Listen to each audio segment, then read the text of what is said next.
Happy new year. ഒരു പ്രാവശ്യം കൂടെ ഹാപ്പി ന്യൂ ഇയർ വിഷ് ചെയ്തേക്കാം. സ്തോത്രം. ദൈവസന്നിധിയിലായിരിക്കുന്നത് വളരെ സന്തോഷമുണ്ട്.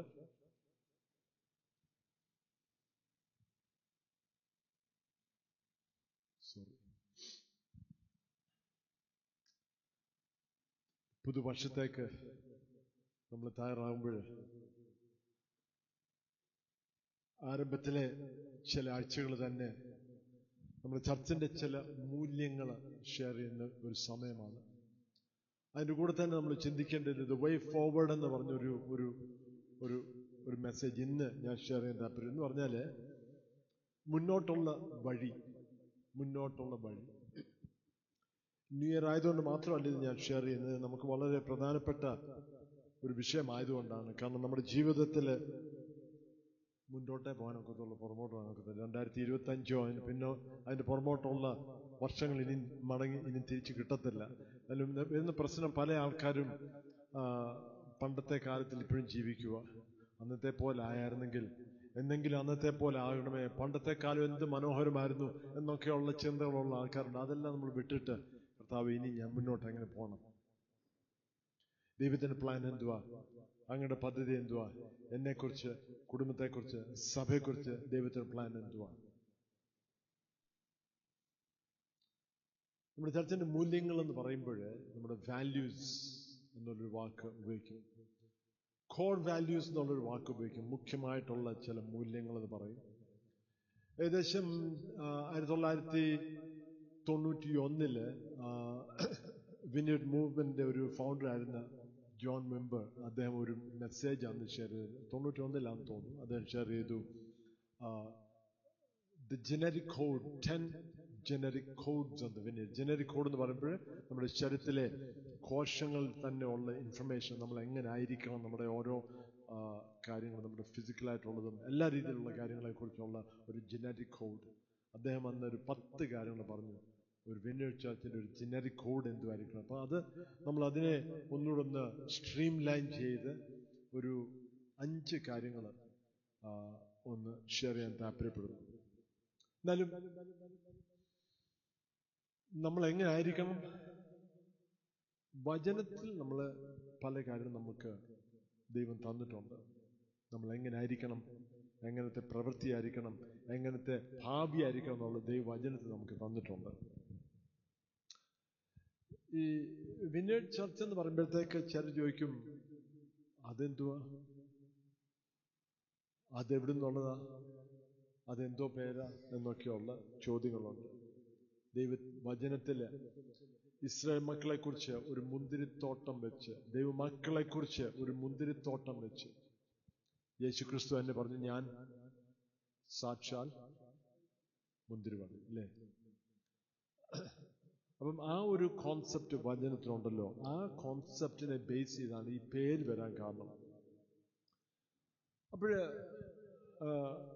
പല ആൾക്കാരും ചോദിച്ചിട്ടുണ്ട്, നിങ്ങളുടെ ഫാമിലിയില് നിങ്ങളുടെ പപ്പായും അമ്മയും ഉണ്ടായിരുന്ന ആ ഡിനോമിനേഷൻ, അല്ലെങ്കിൽ ഞാൻ പഠിച്ച ബൈബിൾ സ്കൂൾ വേറൊരു ഡിനോമിനേഷനാണ്, ഞാൻ പഠിച്ച സെമിനാരി വേറൊരു ഡിനോമിനേഷനാണ്, ഞാൻ പഠിച്ച യൂണിവേഴ്സിറ്റി ഒരു സെക്രട്ടറി യൂണിവേഴ്സിറ്റി ആയിരുന്നു, അത് ദൈവം ഉണ്ടോന്ന് പോലും സംശയിക്കുന്ന ഒരു കൂട്ടം ആൾക്കാർ. സ്തോത്രം. ഇതെല്ലാം കഴിഞ്ഞിട്ട് എന്തുകൊണ്ടാ ഈ ഒരു കൂട്ടം, എന്തുകൊണ്ടാ വിനേഡ്, എന്തുകൊണ്ടാണ് നിങ്ങൾ വിനേഡിൽ പോകുന്നത്, എന്തുകൊണ്ടാണ് ഞാനിപ്പം വിനേഡിലായിരിക്കുന്നത്, എന്തുകൊണ്ടാ? 5 കാര്യങ്ങൾ ഞാൻ ഇന്ന് എടുത്ത് പറയാൻ താല്പര്യപ്പെടുന്നു. 5 കാര്യങ്ങൾ.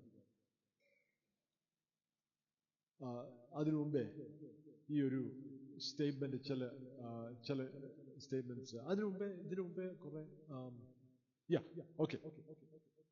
Who are we? നമ്മൾ ആരാ? We are a people of the kingdom. നമ്മൾ ദൈവരാജ്യത്തിന്റെ ഒരു കൂട്ടം ജനമാണ്. ദൈവരാജ്യത്തിന്റെ ഒരു കൂട്ടം ജനമാണ്.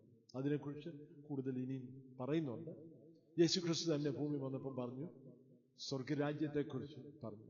യേശു പറഞ്ഞു, സ്വർഗരാജ്യം വന്നിരിക്കുന്നു, സ്വർഗരാജ്യം സമീപിച്ചിരിക്കുന്നു, സ്വർഗരാജ്യം നിങ്ങളുടെ മധ്യമുണ്ട്, സ്വർഗരാജ്യം നിങ്ങളുടെ ഉള്ളിലുണ്ട്.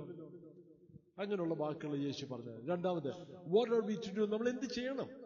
നമ്മൾ ആരാന്ന് മനസ്സിലാക്കുമ്പോൾ നമ്മൾ എന്ത് ചെയ്യേണ്ടവരാണ്? We are to speak the words of the kingdom and do the works of the kingdom. ദൈവരാജ്യത്തിന്റെ വചനങ്ങൾ സംസാരിക്കുന്നവരായിരിക്കും, വാക്കുകൾ സംസാരിക്കും. We are speaking the words of the kingdom. എന്നാലും ഈ ദൈവരാജ്യത്തിന്റെ വചനങ്ങൾ എന്ന് പറഞ്ഞിട്ട് നമ്മൾ ഇത് സംസാരിച്ചാൽ മാത്രം പോരാ, ഇത് അറിഞ്ഞാൽ മാത്രം പോരാ, ഇത് പഠിച്ചാൽ മാത്രം പോരാ. We are to do the works of the kingdom. ദൈവരാജ്യത്തിന്റെ പ്രവൃത്തികൾ നമ്മൾ ചെയ്യുന്നവരായിരിക്കണം, അല്ലേ? ഇത് നമ്മൾ അറിഞ്ഞിട്ട് കാര്യമില്ല, ഇത് നമ്മൾ പ്രവൃത്തിയിൽ കൊണ്ടുവരണം. നമ്മൾ വചനം അറിയണം, വചനം നല്ലതായിട്ട് പഠിക്കണം. ഇന്ന് ഷെയർ ചെയ്തല്ലോ, വചനം വായിക്കുന്നതിൻ്റെ ഒരു ക്രമം നമ്മുടെ ഗ്രൂപ്പിനകത്തിട്ടുണ്ട്. ആരെങ്കിലും ഗ്രൂപ്പിലില്ലെങ്കിൽ ദയവായിട്ട് നമ്പർ എനിക്ക് തരിക, അല്ലെങ്കിൽ ബിബിൻ്റെ തരുക, ബ്രൈറ്റിൻ്റെ ആയി കൊടുക്കുക, ഞങ്ങളുടെ ആരുടെയും തന്നാൽ മതി, അതിനകത്ത് ചേർക്കാം. ഒരു ബൈബിൾ റീഡിങ്ങിൻ്റെ ഒരു ക്രമം ഒരു വർഷം കൊണ്ട് വായിച്ച് തീർക്കാം. അതൊന്ന് ഫോളോ ചെയ്താൽ നല്ലതായിരിക്കും. ഞാനും ആരംഭിച്ചിട്ടുണ്ട്. ഇന്നത്തെ റീഡിങ് തീർത്തില്ല, ഇനി തീർക്കണം. മെസ്സേജിൻ്റെ കാര്യം ഒന്നുകൂടി റിവ്യൂ ചെയ്യുമായിരുന്നു രാവിലെ. Who we are. We are people of the kingdom. നമ്മൾ ആരാ? ദൈവരാജ്യത്തിന്റെ ഒരു കൂട്ടം ജനങ്ങളാണ്. നമ്മൾ എന്ത് ചെയ്യേണ്ടതാണ്? ദൈവരാജ്യത്തിന്റെ വചനങ്ങൾ സംസാരിക്കുന്നവരും പഠിപ്പിക്കുന്നവരും ദൈവരാജ്യത്തിന്റെ പ്രവൃത്തികൾ ചെയ്യുന്നവരായിരിക്കും. We are the words and the works of the kingdom. The words of the kingdom and the works. ഇത് രണ്ടും ഒരു ബാലൻസ് കൊണ്ടുവരണം, അല്ലേ? വചനം പഠിപ്പിക്കുക മാത്രം ചെയ്തുകൊണ്ടിരുന്നാൽ ആ പ്രവൃത്തി ഇല്ലാതായി പോയാൽ അത് പ്രയോജനമില്ല. ഓക്കെ, കുറെ പ്രവൃത്തിയുണ്ട്, വചനമില്ലെങ്കിൽ ഒരു ബാലൻസ് ഇല്ലായിപ്പോ. ദൈവവചനം എപ്പോഴും നമ്മളൊന്ന് ബാലൻസ് ചെയ്യുന്ന കാര്യമാണ്. എന്ത് ചെയ്യണം, എങ്ങനെ ചെയ്യണം, എങ്ങനെ ആയിരിക്കണം, എങ്ങനെ ചിന്തിക്കണം, വചനത്തെ നോക്കുക, അല്ലേ? വചനത്തില്ലാത്ത കാര്യങ്ങളൊക്കെയോ അത് നമ്മളൊന്ന് മാറ്റി വെച്ചിട്ട് ഒന്നുകൂടെ ചിന്തിക്കാം. വചനത്തിലുള്ള കാര്യമാണോ അത് നമ്മൾ ഫോളോ ചെയ്യണം, അത് നമ്മൾ അനുസരിക്കേണ്ടതാണ്. ഓക്കെ, അടുത്ത സ്ലൈഡിലോട്ട് പോയിക്കണം. ചില കാര്യം the way forward. ചില കാര്യം നമ്പർ 1, ഒന്നാമത് why vineyard എന്നുള്ള ചോദ്യം ചോദിക്കുമ്പോൾ, അല്ല മുന്നോട്ട് പോയിക്കും. why vineyard എന്നുള്ള ചോദ്യം ചോദിക്കുമ്പോൾ the way forward, ഒന്നാമത് acceptance.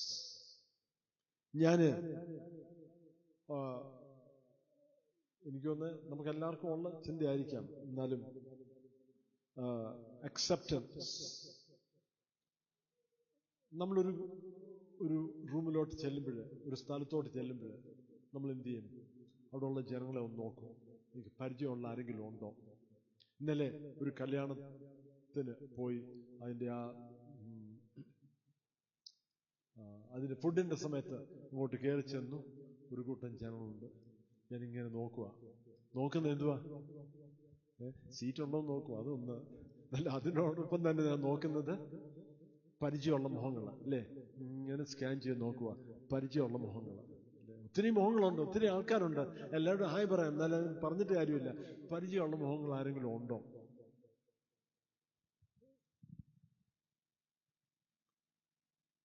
ഇവിടെ കയറി വരുമ്പോൾ പരിചയമുള്ള മുഖങ്ങളുണ്ടോ? നമ്മൾ അങ്ങോട്ട് ചെന്ന് സംസാരിക്കാൻ ആരെങ്കിലും ഉണ്ടോ? നമ്മളെ അക്സെപ്റ്റ് ചെയ്യുന്ന ആരെങ്കിലും ഉണ്ടോ? നമ്മളെ അംഗീകരിക്കുന്ന ആരെങ്കിലും ഉണ്ടോ? എങ്ങനത്തെ അക്സെപ്റ്റൻസ്? റോമലേഖനം 15-ാം അധ്യായം അതിന്റെ 7-ാം വാക്യം നമുക്ക് നോക്കാം. റോമലേഖനം 15:7 ഇവിടെ എഴുതിയിട്ടുണ്ടല്ലോ. എങ്ങനത്തെ അക്സെപ്റ്റൻസാ? ഒന്ന് വായിക്കാമോ ബൈബിളിനകത്ത്? ബൈബിൾ റീഡിംഗിന് മൈക്ക് ഒന്ന് ഓണാക്കിയത്. അതുകൊണ്ട് ക്രിസ്തു ദൈവത്തിന്റെ മഹത്വത്തിനായി നിങ്ങളെ കൈക്കൊണ്ടതുപോലെ നിങ്ങളും അന്യോന്യം കൈക്കൊള്ളുവിൻ. ക്രിസ്തു നമ്മളെ കൈക്കൊണ്ടതുപോലെ എന്ത് ചെയ്യണം? നമ്മള് അന്യോന്യം കൈക്കൊള്ളണം. നമ്മൾ പറയും ഇത് വലിയ പ്രയാസമുള്ള കാര്യമൊന്നുമല്ലോ, അത് കൈക്കൊണ്ടാൽ മതിയല്ലോ. അത് അത്ര എളുപ്പമൊന്നുമല്ല, അല്ലേ? എങ്ങനെ കൈക്കൊള്ളണം? ആരെ കൈക്കൊള്ളണം? ഇതിനൊരു യാഥാർത്ഥ്യം, പല ജനങ്ങളും പല ആൾക്കാരും ബ്രോക്കൺനെസ് അനുഭവിക്കുന്നവരാ, തകർച്ച അനുഭവിക്കുന്നവരാ. ഇവിടെ ആരെങ്കിലും അങ്ങനെ ഉള്ളവരുണ്ടോ? എനിക്കുള്ള തകർച്ചയായിരിക്കത്തില്ല ഇവിടെ ഇരിക്കുന്ന മറ്റുള്ളവർക്ക്, എന്നാലും പല തകർച്ചകളുണ്ട്, പല വേദനകളുണ്ട്, പല ദുഃഖങ്ങളുള്ളവരുണ്ട്. ഒരു വ്യക്തിയുടെ ദുഃഖമല്ല മറ്റേ വ്യക്തിയുടെ ദുഃഖം. ഞാൻ എപ്പോഴും ചിന്തിക്കുക, എന്റെ ദുഃഖമാണ് ഏറ്റവും വലിയ ദുഃഖം, വേറെ ആർക്കും ഒരു പ്രശ്നമില്ലെന്ന് ചിന്തിക്കും. അല്ലേ? അങ്ങനെ നമ്മൾ ചിലർക്ക് ഭയങ്കര ഇംപേഷ്യന്റ്, ഒരു ക്ഷമയില്ല, എടുത്തിയാട്ടക്കാരുണ്ട്. ചിലങ്ങ് വീക്ക, ഒന്നും ചെയ്യാനൊക്കത്തില്ല. ചിലര് എല്ലാരെക്കാട്ടിലും വ്യത്യസ്തമാണ്. പുറമേ അവരുടെ ഉള്ളില്, അവരുടെ ചിന്തകള്, അവരുടെ സംസാരത്തില്, അവരുടെ മനോഭാവത്തില്, അവരുടെ പ്രവൃത്തികളില്, എല്ലാ രീതിയിലും ഒരു വ്യത്യസ്തമായിട്ടുള്ളൊരു വ്യക്തിയാണ്. പലപ്പോഴും ഞാൻ എൻ്റെ ചിന്തയിലാണ് വ്യത്യാസം. ഞാനിരുന്ന് ബ്ലോഗിനെ കുറിച്ച് പലരും പറഞ്ഞിട്ടുള്ളതാണ്. നിങ്ങൾ ഈ സാധാരണ വാക്യങ്ങൾ എടുത്തിട്ട് തന്നെ വേറൊരു ആംഗിളിലാണല്ലോ, വേറൊരു ട്വിസ്റ്റ് ആണല്ലോ. കാരണം എൻ്റെ മനസ്സ് അങ്ങനത്തെ ഒരു മൈൻഡാണ്. ഏത് കാര്യം കണ്ടാലും ഒരു വ്യത്യസ്ത രീതിയിലാണ് ഞാൻ ചിന്തിക്കുന്നത്, വേറൊരു ആംഗിളിൽ നിന്നാണ് ഞാൻ ചിന്തിക്കുന്നത്. എന്നെ ആരെങ്കിലും അക്സെപ്റ്റ് ചെയ്യാൻ നോക്കുമോ? അതോ നീ ശരിയല്ല, ഇങ്ങനൊന്നും നോക്കത്തില്ല, ഇവിടെ കൂടണമെങ്കിൽ ശരിയായിക്കോണം, ഇങ്ങനെ വേണം, അങ്ങനെ വേണം. ആരായിരിക്കും എന്നെ അക്സെപ്റ്റ് ചെയ്യാൻ നോക്കുന്നവർ? ഈ അക്സെപ്റ്റൻസിന്റെ വേറൊരു പ്രശ്നമുണ്ട്. അതിനകത്ത് വേറൊരു വാക്യം എഴുതിയിട്ടുണ്ട്, ഒത്തന്റിസിറ്റി. ഒത്തന്റിക് എന്ന് പറഞ്ഞാൽ യാഥാർത്ഥ്യം. ഞാൻ തന്നെയാണ് ഒരു യാഥാർത്ഥ്യം. എനിക്ക് അക്സെപ്റ്റൻസ് ഇല്ലെങ്കിൽ, നിങ്ങൾ എന്നെ അക്സെപ്റ്റ് ചെയ്യുന്നില്ല എങ്കിൽ ഞാൻ എന്ത് ചെയ്യണം? ഞാൻ നിങ്ങൾ എന്നെ അക്സെപ്റ്റ് ചെയ്യുന്ന രീതിയിൽ അങ്ങ് അഭിനയിക്കണം. അപ്പോഴത്തേക്ക് അതിന് തക്കവണ്ണമുള്ള വസ്ത്രമൊക്കെ ഇട്ട്, അപ്പോഴത്തേക്ക് എൻ്റെ മുഖത്തെ ഭാവമെല്ലാം മാറ്റി ഒന്ന് ചിരിച്ചു കാണിച്ച്, അല്ലേ? എന്തെങ്കിലും വേദന ഉണ്ടെങ്കിൽ ഒരു വേദനയില്ല, എല്ലാം മനോഹരമായിരിക്കുന്നു, സന്തോഷമായിരിക്കുന്നു. മറ്റുള്ളവർക്ക് എന്നെ അക്സെപ്റ്റ് ചെയ്യുന്ന രീതിയിൽ ഞാനങ്ങ് ആയിത്തീരും. കാരണം എന്നെ ഒന്നും അക്സെപ്റ്റ് ചെയ്യുന്നില്ല. ആരെങ്കിലും എന്നെ അക്സെപ്റ്റ് ചെയ്യണ്ടായോ? കാരണം അക്സെപ്റ്റൻസ് നമുക്ക് വേണ്ടിയതാ. അപ്പൊ അക്സെപ്റ്റൻസിന് വേണ്ടി ഞാൻ എന്തുവാകും? ഞാൻ ഫേക്ക് ആവും. ഞാൻ പിന്നെ അഭിനയിക്കാൻ തുടങ്ങും. ക്രിസ്തു ദൈവത്തിന്റെ മഹത്വത്തിനായി നിങ്ങളെ കൈക്കൊണ്ടതുപോലെ നമ്മൾ എന്ത് ചെയ്യണം? മറ്റുള്ളവരെ കൈക്കൊള്ളണം. അവര് ശരിയായിട്ടല്ല, അവരിലെല്ലാം മാറ്റം വന്നിട്ടല്ല, എല്ലാ കാര്യങ്ങളും രൂപാന്തരപ്പെട്ടിട്ട് പിന്നെ അല്ല, അങ്ങനല്ല. ക്രിസ്തു അങ്ങനല്ല ചെയ്തത്.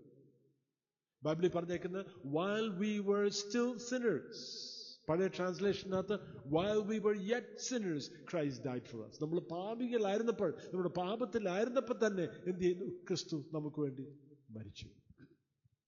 യേശു പറഞ്ഞില്ല നിങ്ങളുടെ പാപമെല്ലാം മാറ്റി എല്ലാം ഒന്ന് ശരിയായിട്ട് രൂപാന്തരപ്പെട്ട എല്ലാം ക്ലീനപ്പായിട്ട് പിന്നെ വാ, ഞാൻ നിങ്ങൾക്ക് വേണ്ടി മരിക്കാം. അങ്ങനല്ല. നമ്മുടെ ഉള്ള അവസ്ഥയിൽ തന്നെ യേശു എന്ത് ചെയ്തു? നമുക്ക് വേണ്ടി മരിച്ചു. രണ്ടാമത് ബെനവലൻസ്. ഇതെല്ലാം നമ്മുടെ വാല്യൂസ് ആണ് കേട്ടോ. ബെനവലൻസ് ഞാൻ കണ്ടത് മിക്കവാറും ഏത് വിനീഡ് ചർച്ചിൽ ചെന്നാലും കഷ്ടതയിലായിരിക്കുന്നവരും പ്രയാസത്തിലായിരിക്കുന്നവരും പാവം സാമ്പത്തികമായിട്ട് കഷ്ടത അനുഭവിക്കുന്നവര്, തകർച്ച അനുഭവിക്കുന്നവര്, ഒന്നുമില്ലാത്തവര്, ആർക്കും വേണ്ടാത്തവര്, ആർക്കും അക്സെപ്റ്റ് ചെയ്യാനൊക്കാത്ത ആൾക്കാരെ, അവർക്ക് വേണ്ടി ഒരു സ്പെഷ്യൽ പ്ലേസ് ഉണ്ട്. യേശുവിന്റെ ശുശ്രൂഷ ശ്രദ്ധിച്ചു നോക്കിയേ. ഉന്നതന്മാരുമായിട്ടുള്ള ആൾക്കാരുമായിട്ട് ഇടപെട്ടിട്ടുണ്ട്, എന്നാലും ഏറ്റവും കൂടുതൽ ശുശ്രൂഷിച്ച് ആരോടാ? തകർന്നു കിടക്കുന്ന ആൾക്കാരോടാ. ഉൽപ്പത്തി പുസ്തകം തൊട്ട് നോക്കിയാല് പിതാവായ ദൈവത്തിന്, പഴയ നിയമത്തിന് വളരെ ക്ലിയർ ആയിട്ട് പിതാവായ ദൈവത്തിന് വിധവമാര്, ഓർഫൻസ് ആയിരിക്കുന്നവര്, അനാഥരായിട്ടുള്ളവര്, കഷ്ടതയിലായിരിക്കുന്നവരും, ആരും തിരിഞ്ഞു നോക്കാത്ത ആരൊക്കെ ഉണ്ടോ, കടഭാരത്തിലായിരിക്കുന്നവർ, തകർച്ചയിലായിരിക്കുന്നുണ്ടോ, ദൈവം അവരെക്കുറിച്ച് പ്രത്യേക ഒരു കൺസേൺ ദൈവത്തിനുണ്ടായിരുന്നു. സ്തോത്രം. അതുകൊണ്ട് ദൈവമക്കള് ഒന്നും ഇല്ലാത്തവരായിരിക്കണമെന്നാണോ? അല്ല. പഴയ നിയമത്തിൽ ഞാൻ കാണുന്നത് ദൈവത്തിന്റെ ആഗ്രഹം ദൈവത്തിന്റെ മക്കൾ സമ്പന്നരായിരിക്കണമെന്ന് തന്നെയാണ്. എന്നാലും അതേ സമയത്ത് തന്നെ കഷ്ടതയിലായിരിക്കുന്നവരെ സ്നേഹിക്കാനും താങ്ങാനും ബലപ്പെടുത്താനും, ഇത് രണ്ടും ഒരു ബാലൻസിൽ കൊണ്ടുപോകാനും. അതാണ് ദൈവം ആഗ്രഹിച്ചത്. ബെനവലൻസ്. യാക്കോബിന്റെ പുസ്തകം 1:27, ഇംഗ്ലീഷിൽ യാക്കോബിന്റെ പുസ്തകം ജെയിംസ് എന്നാണ്.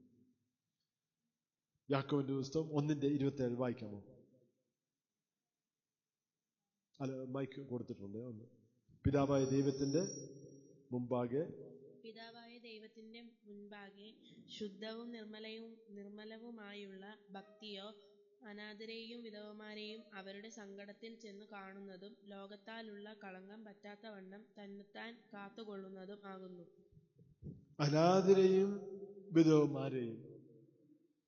ഞാൻ പഴയ നിയമത്തിലെ കാര്യം എടുത്ത് പറഞ്ഞല്ലോ, പുതിയ നിയമത്തും അത് തന്നെ, വ്യത്യാസമൊന്നുമില്ല കേട്ടോ. ദൈവത്തിനും വ്യത്യാസമില്ല. ദൈവം പഴയ നിയമത്തിനും പുതിയ നിയമത്തിനും ഒരേപോലെ തന്നെ. ഇന്നലെയും ഇന്നും ഇനി ഭാവിയിലും ദൈവം അതേപോലെ തന്നെ ആയിരിക്കും.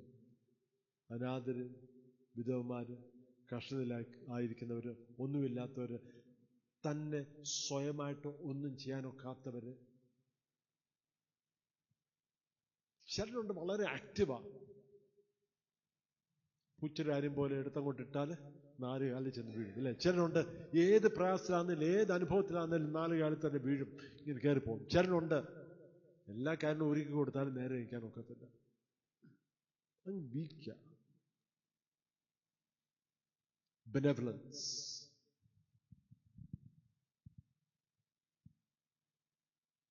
കഷ്ടപ്പെടുന്നവരും ഒന്നുമില്ലാത്തവരെയും സ്നേഹിക്കാനും കരുതാനും താങ്ങാനും ഉള്ള മനസ്സ് ഉള്ള ഒരു കൂട്ടം ജനം നമ്മളായിരിക്കണം. എന്തുകൊണ്ട് യേശു അങ്ങനെയായിരുന്നു? എന്തുകൊണ്ട് പിതാവായ ദൈവം അങ്ങനത്തെ ദൈവമാണ്?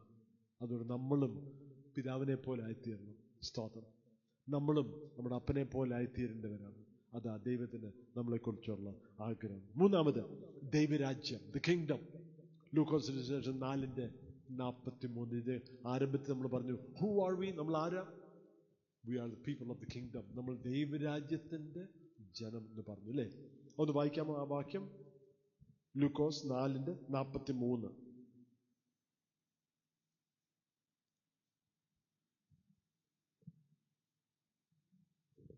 അവൻ അവരോട്, ഞാൻ മറ്റുള്ള പട്ടണങ്ങളിലും ദൈവരാജ്യം സുവിശേഷിക്കേണ്ടതാകുന്നു. ഇതിനായിട്ടല്ലോ എന്നെ അയച്ചിരിക്കുന്നത് എന്ന് പറഞ്ഞു. യേശു ക്രിസ്തു പറഞ്ഞു, ഇതിനായിട്ടല്ലോ എന്നെ ആരയച്ചത്? പിതാവല്ലയോ അയച്ചത്, അല്ലേ? ഇതിനായിട്ടല്ലയോ എന്നെ അയച്ചിരിക്കുന്നത്. എന്തിനായിട്ട്?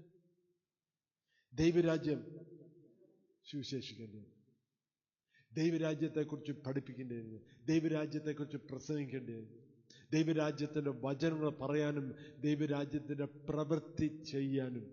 അതിനുവേണ്ടിയാണ് പിതാവ് യേശു ക്രിസ്തുവിനെ അയച്ചേക്കുന്നത്. അപ്പൊ യേശു ശിഷ്യന്മാരോട് പറഞ്ഞു, പിതാവ് എന്നെ അയച്ചതുപോലെ ഞാൻ നിങ്ങളെ അയക്കുന്നു. So send I you. പിതാവ് ഒരു ദൗത്യം കൊടുത്തിട്ട് യേശുവിനെ അയച്ചു. യേശു നമ്മളെയും അതേ ദൗത്യം കൈമാറിയിട്ട് പറഞ്ഞു, നിങ്ങളിപ്പോ പോയി ചെയ്തോ. ഏതാ ചെയ്യേണ്ടത്? ദൈവരാജ്യത്തിന്റെ വചനങ്ങൾ പറയുവാനും ദൈവരാജ്യത്തിന്റെ പ്രവൃത്തി ചെയ്യണം. The way forward. നമ്മൾ 2026 എങ്ങനത്തെ ജനമായിരിക്കണം, എങ്ങനത്തെ ഒരു കൂട്ടമായിരിക്കണം, നമ്മൾ എന്ത് ചെയ്യണം? പിതാവിന്റെ ഇഷ്ടം ചെയ്യണം. എങ്ങനെ? ദൈവരാജ്യത്തിന്റെ വചനങ്ങൾ നമ്മൾ സംസാരിക്കുകയും ദൈവരാജ്യത്തിന്റെ പ്രവൃത്തികൾ നമ്മൾ ചെയ്യുന്നവരായിരിക്കണം. സ്തോത്രം. നമുക്ക് ആ ബൈബിൾ റീഡിങ്ങിന്റെ പ്ലാൻ നമുക്കൊന്ന് ഏറ്റെടുത്തൊന്ന് ചെയ്യാം. ഈ ഒരു വർഷം കൊണ്ട് ഡിസംബറിനുള്ളിൽ തന്നെ വചനം മുഴുവൻ ഒന്ന് വായിച്ചു തീർക്കാം. ഉൽപ്പത്തി തൊട്ട് അവസാനം വരെ വായിച്ചു തീർക്കാം. ഒരു ക്രമം ഗ്രൂപ്പിനകത്തിട്ടുണ്ട്, അതൊന്ന് നോക്കിയേ. ഒരു ഏകദേശം ഒരു 4 വാക്യം, 4 അധ്യായം ഒരു ദിവസം വായിച്ചാൽ മതി. രാവിലെ 1-2 അധ്യായം, അതോ 2-3 അധ്യായം രാവിലെ വായിക്കുന്നു, വൈകുന്നേരം ഒരു അധ്യായം വായിക്കുന്നു. ഒരു വർഷം കൊണ്ട് നമുക്ക് തീർക്കാം. നമുക്ക് ഒരുമിച്ച് ഒന്ന് വായിക്കാം. വചനം അറിയുക മാത്രമല്ല, ആ ദൈവരാജ്യത്തിന്റെ പ്രവൃത്തികൾ നമ്മൾ ചെയ്യാം. അതിനുവേണ്ടി നമുക്ക് ഓരോ സ്റ്റെപ്പ് എടുക്കാം. അപ്പൊ ദൈവരാജ്യം, നമ്മൾ we are the people of the kingdom. അങ്ങനെ പറയുമ്പോൾ അതിന്റെ അർത്ഥം എന്തുവാ? അതിന്റെ അർത്ഥം ദൈവരാജ്യം എങ്ങനത്തെ ഒരു രാജ്യമാണ്, അതേപോലെ നമ്മൾ ജീവിക്കണം. ഈ നമ്മുടെ മലയാളികള് പല രാജ്യങ്ങളിൽ പോയി ജീവിക്കുകയും താമസിക്കുകയും പ്രവർത്തിക്കുകയും ചെയ്യുമ്പോൾ അവിടെ ചെന്ന് വണ്ടി ഓടിക്കുമ്പോൾ അവിടെ ഒരു പ്രത്യേക രീതിയിലുള്ള വണ്ടി ഓടിക്കുന്ന രീതികളുണ്ടല്ലേ? എന്തു ചെയ്യും? അതേപോലെ ഓടിക്കും അല്ലേ? ഇല്ലയോ? അതേപോലെ ഓടിക്കും. വേറെ ഓപ്ഷൻസ് ഒന്നുമില്ല. എന്നാലും ഞാൻ പലപ്പോഴും കാണുന്നത് ഇവിടെ നാട്ടിൽ തിരിച്ചു വരുമ്പോഴത്തേക്ക് ഒരു 2-3 ദിവസം കഴിയുമ്പോഴത്തേക്ക് നാട്ടിലെ രീതിയിലോട്ട് നമ്മളങ്ങ് തിരിയും. ഈ ഇടയ്ക്ക് ആരുടെ കൂടെ ഞാൻ വണ്ടിയിൽ ഇരിക്കുമായിരുന്നു, ലെഫ്റ്റ് ലൈനിൽ നിന്ന് വലത്തോട്ട് തിരിയാൻ വേണ്ടി ഇങ്ങനെ ഇപ്പോഴത്തെ ലൈനിൽ കയറിയിട്ട് അങ്ങ് തിരിഞ്ഞു. ഞാൻ പറഞ്ഞു, ഇത് നിങ്ങൾ എന്തുവായി കാണിക്കുന്നത്? നിങ്ങൾ സാധാരണ രീതിയിലല്ലോ. അവൻ പറഞ്ഞു, അത് ഇവിടെ വന്നു കഴിയുമ്പോൾ പിന്നെ നമ്മൾ എന്തുവാ ചെയ്യേണ്ടത് എന്ന് പറഞ്ഞു. We are the people of the kingdom. നമ്മൾ ദൈവരാജ്യത്തിന്റെ ജനങ്ങളാണ്.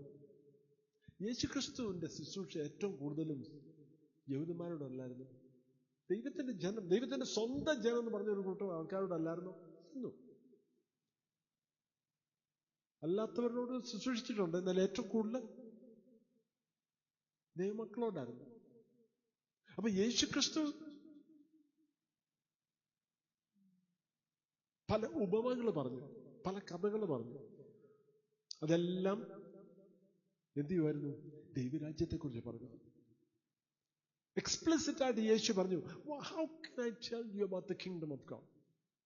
ദൈവരാജ്യം എങ്ങനെയാണ് നിങ്ങളെ എങ്ങനെ അറിയിക്കാൻ? അതെ ദൈവരാജ്യം ഇങ്ങനെയാണ്, ദൈവരാജ്യം അങ്ങനെയാണ്. എങ്ങനെ? How can I explain the kingdom? അത് അറിയിക്കുക.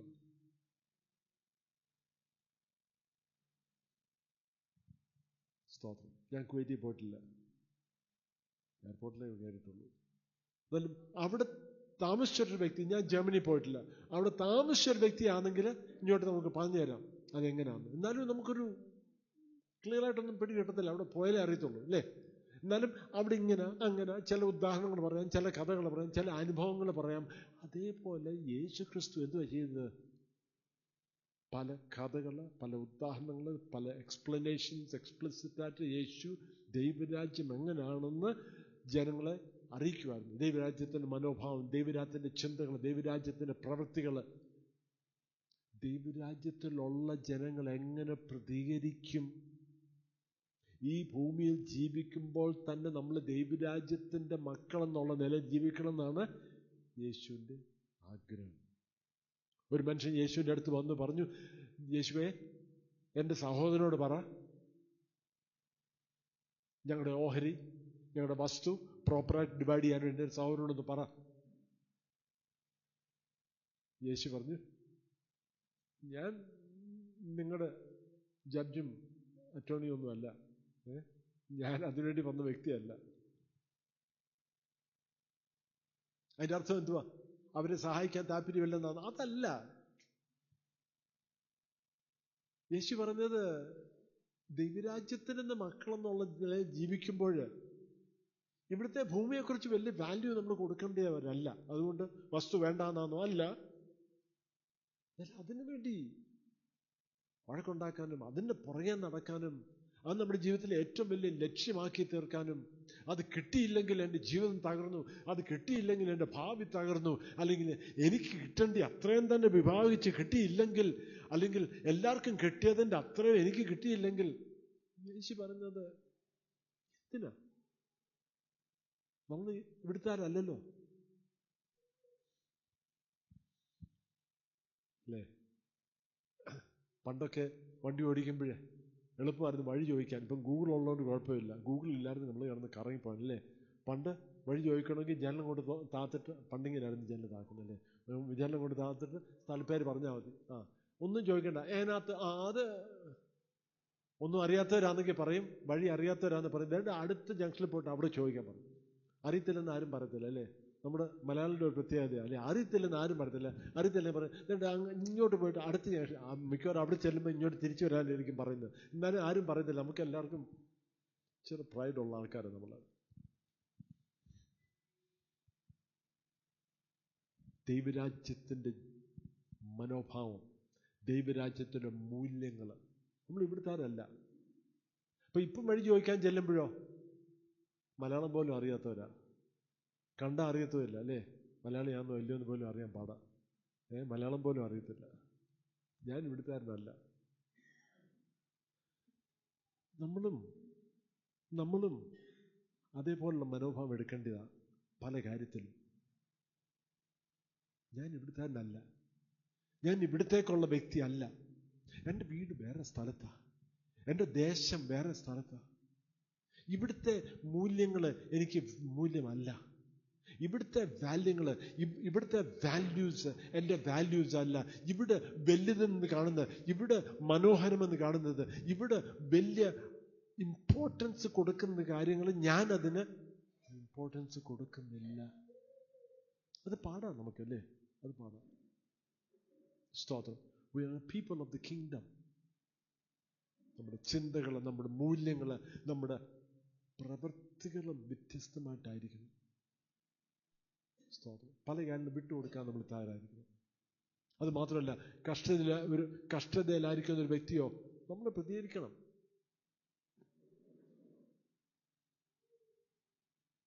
ചിലപ്പോൾ മറ്റുള്ളവർ പറയും, ഓ അങ്ങേരെ ഒരു പോക്ക് കേസാ. നമ്മളെല്ലാവരും പോക്ക് കേസല്ലായിരുന്നു, അതുകൊണ്ടല്ലേ യേശു നമുക്ക് വേണ്ടി വന്ന് ക്രൂശിൽ മരിച്ചത്. അതൊന്നും ശരിയാകത്തില്ല. നമ്മളും ശരിയാകാത്തവരായതുകൊണ്ടല്ലയോ യേശു ക്രിസ്തു നമുക്ക് വേണ്ടി വന്ന് മരിച്ചത്. സ്തോത്രം. നമ്മൾ ആദാമിനെ ഹവ്വായും കുറ്റം പറയും, ശരി അവർ കുറ്റക്കാരായിരുന്നു, നമ്മുടെ കയ്യിരിപ്പും ഇല്ലേ? സ്തോത്രം. 3 കാര്യങ്ങൾ പറഞ്ഞില്ലേ? ഒന്നാമത് അക്സെപ്റ്റൻസ് അത്യാവശ്യമാണ്. അതില്ലായെങ്കിൽ അഭിനയിക്കാൻ തുടങ്ങും. അക്സെപ്റ്റൻസ് നമുക്ക് ആവശ്യമാണ്. നിങ്ങൾ എന്നെ അക്സെപ്റ്റ് ചെയ്യുന്നു എന്നുള്ള കാര്യം എനിക്ക് വളരെ അത് പ്രധാനപ്പെട്ട ഒരു കാര്യമാണ്. എന്നെ പൊക്കിക്കൊണ്ട് നടക്കൊന്നും വേണ്ട, അത് വേണ്ട. ക്രിസ്തുവിനെ മാത്രം നമ്മൾ ഉയർത്തിയാൽ മതി. നമ്മൾ ഓരോരുത്തരും അങ്ങനെ ഇങ്ങോട്ട് കയറി വരുമ്പോൾ ആരും കാണുന്നില്ല, ആരും ശ്രദ്ധിക്കുന്നില്ല. കാണുന്നവരെല്ലാം തിരിഞ്ഞ് നടന്നങ്ങ് പോവാണെങ്കിൽ നമ്മുടെ ഉള്ളിൽ ഒരു സംശയം, ഇവർക്ക് എന്നെ വേണോ, ഇവർക്ക് എന്നെ വല്ലതും കാര്യമുണ്ടോ? എന്നാലും നമ്മളോട് അടുത്ത് വരുന്ന വ്യക്തികളാണെങ്കിലോ, നമ്മളോട് ഒരു കൈൻഡായിട്ടൊരു വാക്ക് പറയാൻ ശ്രമിക്കുന്നൊരു വ്യക്തിയാണെങ്കിലോ ഒരു അക്സെപ്റ്റൻസ് ഉണ്ട്. പിന്നെ നമ്മൾ അഭിനയിക്കേണ്ടി വരത്തില്ല, നമ്മൾ ഒത്തന്റിക് ആയിരിക്കാൻ അവസരമുണ്ട്. രണ്ടാമത് ബെനവലൻസ്. അനാഥര്, വിധവന്മാര്, ഒന്നുമില്ലാത്തവര്, കഷ്ടതയിലായിരിക്കുന്നവര്, യേശു ക്രിസ്തു അങ്ങനെയുള്ളവരോട് ഏറ്റവും കൂടുതൽ ശുശ്രൂഷിച്ചത്. പിതാവായ ദൈവം പഴയ നിയമത്തിൽ വെച്ചേ കാണുന്നു അങ്ങനെയുള്ള ആൾക്കാരോട് പ്രത്യേക ഒരു താല്പര്യമുണ്ട്. പഴയ നിയമത്തിൽ തന്നെ വളരെ ക്ലിയർ ആയിട്ടൊരു വാക്യമുണ്ട്, he who lends to the poor lends to the Lord. ഭയങ്കരമാണ്. ഞാൻ കർത്താവിന് കടം കൊടുക്കാൻ ഞാൻ ആരാ? സ്തോത്രം. ചിന്തിച്ചു നോക്കി. സ്തോത്രം. ഞാനിപ്പം വന്ന് പറയാ, ഇന്നലെ മുകേഷ് അംബാനി എന്നെ വിളിച്ചിട്ട് കടം ചോദിച്ചെന്ന് പറഞ്ഞാല്, he who lends to the Lord lends to the poor lends to the Lord. എൻ്റെ മലയാളം വാക്യം എനിക്ക് ഓർമ്മയില്ല, അറിയത്തില്ല. എന്നാലും പാവങ്ങളെ സഹായിക്കുന്നവർ യഹോവയെ സഹായിക്കുന്ന പറയും. ഞാനാര്? എന്നാലും അങ്ങനെ ചെയ്യുന്നവർ ദൈവത്തെ അങ്ങനെ ചെയ്യുന്നു. ബെനവലൻസ്. മൂന്നാമത് kingdom. We are a people of the kingdom. അതിൻ്റെ അർത്ഥം എന്തുവാ? We speak the words of the kingdom and do the works of the kingdom. നമ്മൾ ദൈവരാജ്യത്തിൻ്റെ പ്രവൃത്തികൾ, ദൈവരാജ്യത്തിൻ്റെ വചനങ്ങൾ നമ്മൾ പറയുന്നു, ദൈവരാജ്യത്തിൻ്റെ പ്രവൃത്തികൾ നമ്മൾ ചെയ്യുന്നു. വളരെ ക്ലിയർ ആണ്. നാലാമത് മിനിസ്ട്രി, ശുശ്രൂഷ. Ministry by all the believers. John Wimber അന്ന് ഈ 10 ജനറിക് കോഡ് പറഞ്ഞപ്പോൾ അദ്ദേഹം ഉപയോഗിച്ച വാക്ക് everyone gets to play. Everyone gets to play. കൊച്ചിലെ സ്പോർട്സ് കളിച്ചിട്ടുണ്ടോ? ക്രിക്കറ്റ് ആയിരിക്കാം, ഫുട്ബോൾ ആയിരിക്കാം. ഞാൻ കൊച്ചിലെ വെച്ചിട്ട് ബാസ്കറ്റ്ബോളൊക്കെ കളിച്ചിട്ടുള്ള കൂട്ടത്തില് അങ്ങനെയുള്ള വേറെ പല കളികളുണ്ടായിരുന്നു. അപ്പം സാധാരണ ഒരു കൂട്ടം പിള്ളേരുണ്ടെങ്കിൽ അതിനകത്ത് 2 വ്യക്തികളായിരിക്കും അതിൻ്റെ മൂത്ത വ്യക്തികൾ, അല്ലെങ്കിൽ നല്ലപോലെ കളിക്കാരൊക്കെ ആയിരിക്കും. അവരായിരിക്കും ആദ്യം അവർ രണ്ടുപേരെയും ക്യാപ്റ്റൻസ് ആക്കും. ക്യാപ്റ്റൻസ് ആക്കിയിട്ട് അവരോരോ ടീംസ് സെലക്ട് ചെയ്യും. അവരോരോ ഞാൻ ഇദ്ദേഹം എടുത്തേക്കാം, ഓക്കെ. അപ്പോൾ അടുത്ത ആൾ പറയും ഞാൻ ഈ വ്യക്തി എടുക്കാം, ഓക്കെ. പിന്നെ അടുത്ത ആൾ പറയും ഞാൻ ഈ വ്യക്തി എടുത്തോളാം. അടുത്ത ആൾ പറയും ഞാൻ ഈ വ്യക്തി. അപ്പം ടീം സെലക്ട് ചെയ്യുക. അവർക്ക് ഇഷ്ടമുള്ള ആളിനെ ഓരോരുത്തർ ബാക്ക് ആൻഡ് ഫോർത്ത് സെലക്ട് ചെയ്യുക. സെലക്ട് ചെയ്ത് അവസാനം വരുമ്പോൾ ഒരാൾ നിൽപ്പുണ്ടായിരിക്കും. നീ അവിടെ നിന്നോ, പന്ത് എങ്ങോട്ടെങ്കിലും പോകുമ്പോൾ എടുത്തോളാം, നീ അവിടെ നിന്നോളാൻ പറയും. കാരണം അദ്ദേഹത്തെ ആർക്കും വേണ്ടാത്തത്. പുള്ളി കൂടിയാൽ കളി ശരിയാവത്തുമില്ല, നീ അവിടെ നിന്നാൽ മതി. പിന്നെ അവർ കളിച്ചുകൊണ്ടിരിക്കുമ്പോൾ എന്തെങ്കിലും അവിടെയുള്ള ചില കല്ലും എല്ലാം അങ്ങോട്ടും ഇങ്ങോട്ടും തട്ടിക്കൊണ്ട് വല്ലതും നടക്കും. ഇടയ്ക്കിടയ്ക്ക് നോക്കും അവർ കളിക്കുന്നതും അവരുടെ സന്തോഷം കണ്ടിട്ട് നമ്മളിങ്ങനെ വല്ലതും കല്ലൊക്കെ തട്ടിക്കൊണ്ടിരിക്കും. കാരണം ആർക്കും എന്നെ വേണ്ട, ആരും തിരിഞ്ഞു നോക്കാനില്ല. കാരണം അവരത്രയും കളിക്കാനുള്ള കഴിവില്ല, അവരത്രയും സ്ട്രെങ്ത് ഇല്ല, അവരത്രയും മനസ്സിന് ഷാർപ്പല്ല. അവർക്ക് ഞാൻ അക്സെപ്റ്റബിൾ അല്ല.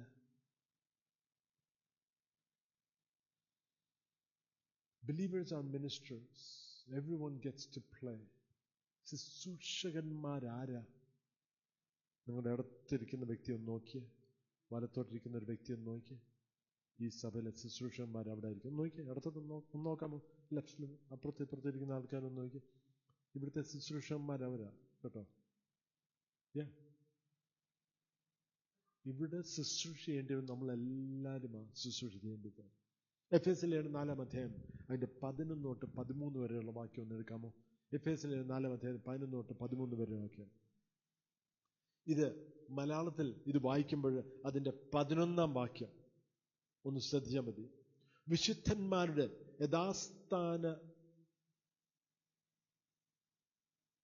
യഥാസ്ഥാനത്തിനായിട്ടുള്ള ശുശ്രൂഷയുടെ വേലയ്ക്കും, ഇച്ചിരി സ്ലോ ആണ്. ഓക്കെ, 13 വാക്യം ഒന്ന് വായിച്ചത്. എഫേസ്യർ 4:13. അമ്മായിക്കൊന്ന് സ്വിച്ച് ഒന്ന് ഓണാക്കിയത്. വിശുദ്ധന്മാരുടെ യഥാസ്ഥാനത്തിനായുള്ള ശുശ്രൂഷയുടെ വേലയ്ക്കും ആകുന്നു. ഓക്കെ, ഇംഗ്ലീഷിലൊന്ന് ശ്രദ്ധിച്ചോണേ. മലയാളവും ഇംഗ്ലീഷും പലപ്പോഴും അങ്ങ് ഓപ്പോസിറ്റ്സ് ആവും, അതുകൊണ്ടൊന്ന് ശ്രദ്ധിച്ചോണേ. So Christ himself gave. ക്രിസ്തു ചില ദാനങ്ങൾ സഭയ്ക്ക് കൊടുത്തു, ചില ഗിഫ്റ്റ് കൊടുത്തു. ശ്രദ്ധിച്ചോണേ, ക്രിസ്തു സഭയ്ക്ക് ചില ഗിഫ്റ്റ് കൊടുത്തു. എന്തൊക്കെയാ ഗിഫ്റ്റ് കൊടുത്തത്? Apostles, prophets, evangelist, pastors and teachers. അപ്പോസ്തലന്മാര്, ഇടയന്മാര്, അപ്പോസ്തലന്മാര്, ഇവരെ ക്രിസ്തു ഒരു ഗിഫ്റ്റായിട്ട് സഭയ്ക്ക് കൊടുത്തു. എന്തിനു വേണ്ടിയാ?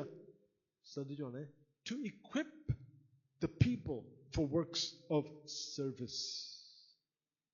അതിന് വേറൊരു ട്രാൻസ്ലേഷൻ ഉണ്ട്, for works of ministry. To equip the people for works of ministry. ആരാ മിനിസ്ട്രി ചെയ്യേണ്ടത്? ജനങ്ങളാ. നമ്മളെല്ലാവരും മിനിസ്ട്രി ചെയ്യേണ്ടത്. പിന്നെന്തുവാ? പാസ്റ്റേഴ്സും ഇവാഞ്ചലിസ്റ്റും ടീച്ചേഴ്സും അവരുടെ ജോലി എന്തുവാ? നമ്മളെ ആ ശുശ്രൂഷയ്ക്ക് വേണ്ടി സജ്ജരാക്കിയെടുക്കുവാൻ, പഠിപ്പിക്കാനും ട്രെയിൻ ചെയ്യാനും. എന്തിനു വേണ്ടി? ശുശ്രൂഷയ്ക്ക് വേണ്ടി. അപ്പോഴാരാ ശുശ്രൂഷ ചെയ്യേണ്ടത്? നമ്മളെല്ലാവരും ശുശ്രൂഷ ചെയ്യേണ്ടിവരാ. ഏത് ശുശ്രൂഷയാണ് ചെയ്യേണ്ടത്? എഫേസ്യർ 4 അധ്യായം അതിന്റെ ആദ്യത്തെ 13 വാക്യങ്ങളൊന്ന് വായിച്ചാൽ നമുക്ക് ക്ലിയർ ആയിട്ട് അറിയാം ഏത് ശുശ്രൂഷയാ. തമ്മിൽ ശുശ്രൂഷ ചെയ്യുന്നത്. കർത്താവിന്റെ സഭയെക്കുറിച്ച് ഒരു ശരീരമായിട്ട് കമ്പാരിസൺ അവിടെ പറയുന്നുണ്ട്.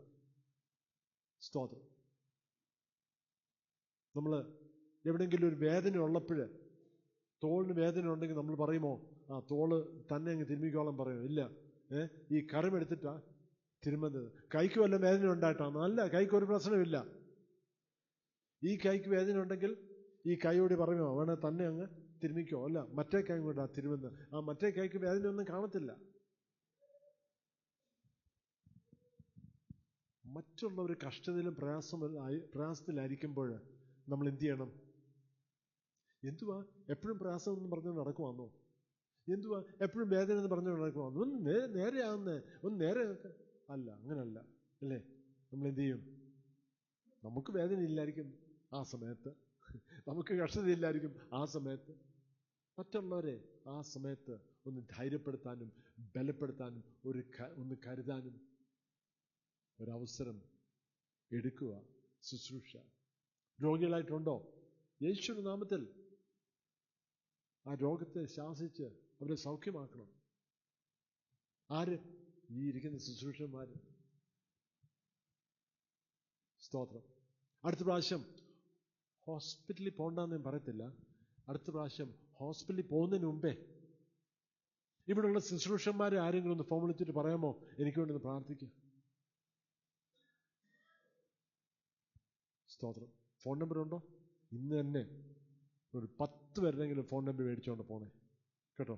അഥവാ ഇവിടെയുള്ള ആരുടെയും ഫോൺ നമ്പർ കയ്യിലില്ലെങ്കിൽ, അല്ലെങ്കിൽ ഒരാളുടെ ഫോൺ നമ്പർ ഉള്ളെങ്കിലോ, ഇന്ന് തന്നെ പോകുന്നതിന് മുമ്പ് 10 പേരുടെ ഫോൺ നമ്പർ മേടിച്ചുകൊണ്ട് പോകണം കേട്ടോ. പിന്നെ ആരെങ്കിലും പേരറിയാത്ത ആരെങ്കിലും ഇവിടെ ഉണ്ടെന്നിരിക്കട്ടെ, പോയി പേര് ചോദിച്ച് ഫോൺ നമ്പർ മേടിക്കണം.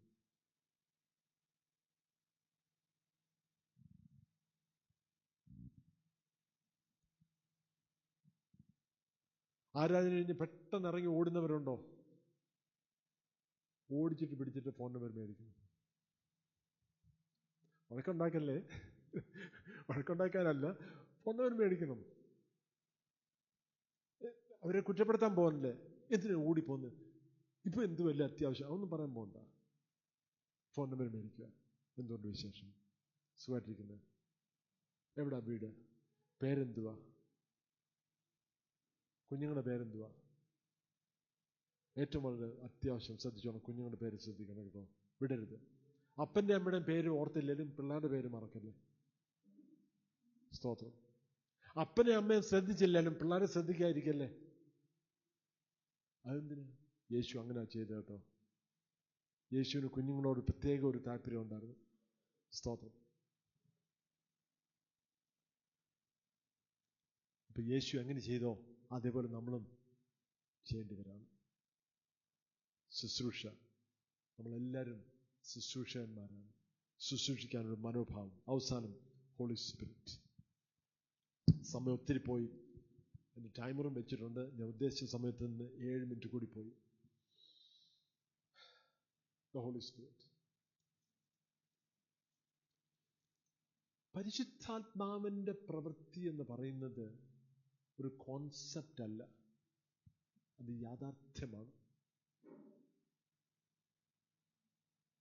പരിശുദ്ധാത്മാവ് നമ്മുടെ ഉള്ളിൽ വസിക്കുന്നു. പരിശുദ്ധാത്മാവിന്റെ സാന്നിധ്യം ഈ മുറിക്കകത്ത്, ഈ ഹാളിനകത്ത് എപ്പോഴാ വന്നതെന്നറിയാമോ? ഇന്ന് രാവിലെ എപ്പോഴാ പരിശുദ്ധാത്മാവിന്റെ സാന്നിധ്യം വന്നറിയാമോ? ആദ്യം ആരാ ഇതിനകത്ത് കയറി വന്നോ, ആ വ്യക്തി കയറി വന്നപ്പം തൊട്ട് പരിശുദ്ധാത്മാവിന്റെ സാന്നിധ്യം. ഞാൻ ഇതിനകത്ത് കയറി വന്നപ്പോൾ ഓൾറെഡി 1-2 പേര് ഇവിടെ ഉണ്ടായിരുന്നു. അപ്പോൾ പരിശുദ്ധാത്മാവിന്റെ സാന്നിധ്യം എപ്പോഴും ഉണ്ടായിരുന്നു. സ്തോത്രം. അതെങ്ങനെ അറിയാം? ദൈവത്തെ പറഞ്ഞേക്കുന്നത് നമ്മുടെ ശരീരം ദൈവത്തിന്റെ മന്ദിരം. ഈ കെട്ടിടമല്ല ദൈവത്തിന്റെ മന്ദിരം കേട്ടോ. ദൈവത്തിന്റെ മന്ദിരം നമ്മുടെ ശരീരം. പരിശുദ്ധാത്മാവ് ഇവിടെ ഉണ്ട്. ആത്മാവിന്റെ സാന്നിധ്യം ഇവിടെ ഉണ്ട്. പരിശുദ്ധാത്മാവ് പ്രവർത്തിക്കാൻ റെഡിയായിട്ടുണ്ട്. അതെങ്ങനെ അറിയാം? ഒരു വ്യക്തിയുടെ ക്യാരക്ടർ നമുക്കറിയാം. ആ വ്യക്തി അങ്ങനെ, ഓ വ്യക്തിയുടെ ക്യാരക്ടർ അനുസരിച്ച് അവരുടെ പ്രവൃത്തി, അവരുടെ മനോഭാവം അനുസരിച്ച അവരുടെ പ്രവൃത്തികൾ. പരിശുദ്ധാത്മാവ് പ്രവർത്തിക്കുമോ? പരിശുദ്ധാത്മാവിന്റെ പ്രവൃത്തി ഇവിടെ ചെയ്യുമോ? തീർച്ചയായിട്ടും ചെയ്യും. നമ്മൾ അതിനൊന്ന് റെഡിയായാൽ മതി. നമ്മളതൊന്ന് ആഗ്രഹിച്ചാൽ മതി. നമ്മൾ അതിനൊരു അവസരം കൊടുത്താൽ മതി. ഞാൻ ഈ ഫോണിനകത്ത് പ്രസംഗിക്കുന്ന സമയത്ത് ടൈമർ വയ്ക്കുന്നതിന് കാരണമുണ്ട്. ഞാൻ പറഞ്ഞതിൽ 7-8 മിനിറ്റ് കൂടിപ്പോയി. ടൈമർ വയ്ക്കുന്നതിന് കാരണമുണ്ട്. 30 മിനിറ്റ് പ്രസംഗിച്ചാൽ മതി. ബാക്കി ദൈവത്തിൻ്റെ ആത്മാവ് ചെയ്യും. സ്തോത്രം. എനിക്കൊക്കാത്ത കാരനെല്ലാം ദൈവത്തിൻ്റെ ആത്മാവ് ചെയ്യും. എനിക്കറിയാത്ത കാരനെല്ലാം ദൈവത്തിൻ്റെ ആത്മാവിനെ അറിയാം. എനിക്കറിയത്തില്ല ഓരോരുത്തരുടെ ഉള്ളിൽ എന്തുമായിരിക്കുന്നത്. എനിക്കറിയാമോ? മുഖത്ത് സങ്കടമോ ചിരിയോ സന്തോഷമോ അത് മാത്രമേ ഞാൻ കാണുന്നുള്ളൂ. ഉള്ളിലുള്ള കാര്യങ്ങളൊന്നും എനിക്കറിയത്തില്ല. എന്നാലും പരിശുദ്ധാത്മാവിന് വളരെ ക്ലിയറായിട്ട് ഓരോരുത്തരുടെ ഉള്ളിലുള്ള കാര്യങ്ങൾ അറിയാം. പരിശുദ്ധാത്മാവിന് വളരെ ക്ലിയറായിട്ട് ഓരോരുത്തരുടെ ആവശ്യങ്ങൾ, ഓരോരുത്തരുടെ വേദന, ഓരോരുത്തരുടെ കഷ്ടത, ഓരോരുത്തരുടെ ഉള്ളിലുള്ള ചില ഞരക്കങ്ങൾ പരിശുദ്ധാത്മാവിന് ക്ലിയറായിട്ട് അറിയാം. അതുകൊണ്ട് ദൈവത്തിൻ്റെ ആത്മാവിനെ ശുശ്രൂഷിക്കാൻ അവസരവും സമയവും ഒന്ന് കൊടുക്കാമോ? മനോഹരമായിട്ട് ദൈവത്തിൻ്റെ പ്രവൃത്തി ഇവിടെ നടക്കും. സ്തോത്രം. പരിശുദ്ധാത്മാവിൻ്റെ ശുശ്രൂഷ നമ്മൾ ആഗ്രഹിക്കുക. അതിനുവേണ്ടി ഞാൻ ഇപ്പോഴേ ബൈബിൾ വായിക്കാൻ സമയം എടുക്കുന്നില്ല. എന്നാൽ ഒരു വാക്യം ഞാൻ ഒന്ന് പറഞ്ഞോട്ടെ. ഇതിനകത്ത് ഇല്ലാത്ത വേറൊരു വാക്യം പറഞ്ഞോട്ടെ. സെക്രിയാവിൻ്റെ പുസ്തകം 4:6. Not by might nor by power but my spirit saith the Lord. സൈന്യത്താലുമല്ല ശക്തിയാലുമല്ല, എൻ്റെ ആത്മാവിനാൽ അത്ര എന്നാ ദൈവം പറഞ്ഞു. സ്തോത്രം. നമുക്ക് ഒരു കാര്യം സാധിച്ചെടുക്കണമെങ്കിൽ പലരെയും വിളിക്കാനൊക്കും, പലരെയും സ്വാധീനിക്കാനൊക്കും, പല കാര്യം നമുക്ക് പ്രവർത്തിക്കാൻ നോക്കും. എന്നാലും വചനത്തിൽ പറഞ്ഞിരിക്കുന്നത് സൈന്യത്താലല്ല ശക്തിയല്ല, എൻ്റെ ആത്മാവിനാൽ അത്ര. ദൈവത്തിൻ്റെ ആത്മാവിനെ ഇവിടെ പ്രവർത്തിക്കാൻ നോക്കുമോ? തീർച്ചയായിട്ടും നോക്കും. യേശു ക്രിസ്തു പ്രവൃത്തി എല്ലാം ദൈവത്തിൻ്റെ ആത്മാവിനാലല്ലയോ? ആ പ്രവൃത്തിയാൽ യേശു ഭൂതങ്ങളെ പുറത്താക്കി, രോഗികളെ സൗഖ്യമാക്കി. യേശു നേച്ചറിനോട് സംസാരിച്ചു, കാറ്റിനോട് സംസാരിച്ചു, കടലിനോട് സംസാരിച്ചു, ഒരു മരത്തിനോട് സംസാരിച്ചു, അതിനെ ശപിച്ചു. യേശുവിൻ്റെ വാക്കുകളുണ്ട്. യേശു ചെയ്ത പ്രവൃത്തിയെല്ലാം പരിശുദ്ധാത്മാവിന്റെ ശക്തിയാലാണെന്ന് വളരെ ക്ലിയറായിട്ട് വചനത്തിൽ പറയുന്നുണ്ട്. അതേ പരിശുദ്ധാത്മാവ് നമ്മുടെ മധ്യമുണ്ട്. അതേ പരിശുദ്ധാത്മാവ് ഇവിടെ ഇരിക്കുന്ന ഓരോ വ്യക്തിയുടെ ഉള്ളിൽ വസിക്കുന്നുണ്ട് കേട്ടോ. വേറെ ഇവിടെ പാസ്റ്റേഴ്സിനുള്ളിൽ വസിക്കുന്നതല്ല കേട്ടോ. ഇവിടെ ഇരിക്കുന്ന ഓരോ ദൈവമക്കളുള്ളിൽ അതേ പരിശുദ്ധാത്മാവ് വസിക്കുന്നത്. അപ്പൊ 5 കാര്യങ്ങളല്ലേ? 5 കാര്യം നമ്മൾ ആ സ്ലൈഡിലോട്ട് മടങ്ങി വരാം.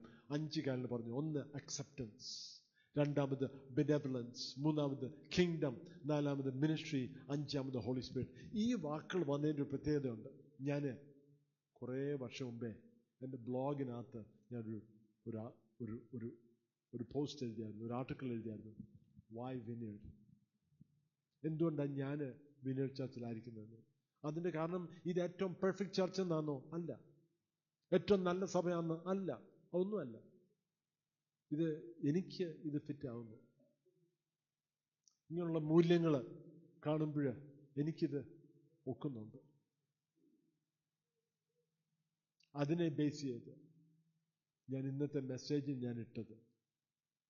അടുത്ത ചില ആഴ്ചകൾ നമ്മൾ ശ്രമിക്കാൻ പോകുന്ന വചനത്തെ കൂടെ ഓരോ വാല്യൂസ്, ഓരോ മൂല്യങ്ങൾ നമ്മൾ ശ്രദ്ധിക്കാനാണ് പോകുന്നത് അടുത്ത വരുന്ന ചില ആഴ്ചകൾ. എന്നാലും പരിശുദ്ധാത്മാവിൻ്റെ പ്രവൃത്തി നമ്മൾ ആഗ്രഹിക്കുന്നു. We are a people of the kingdom.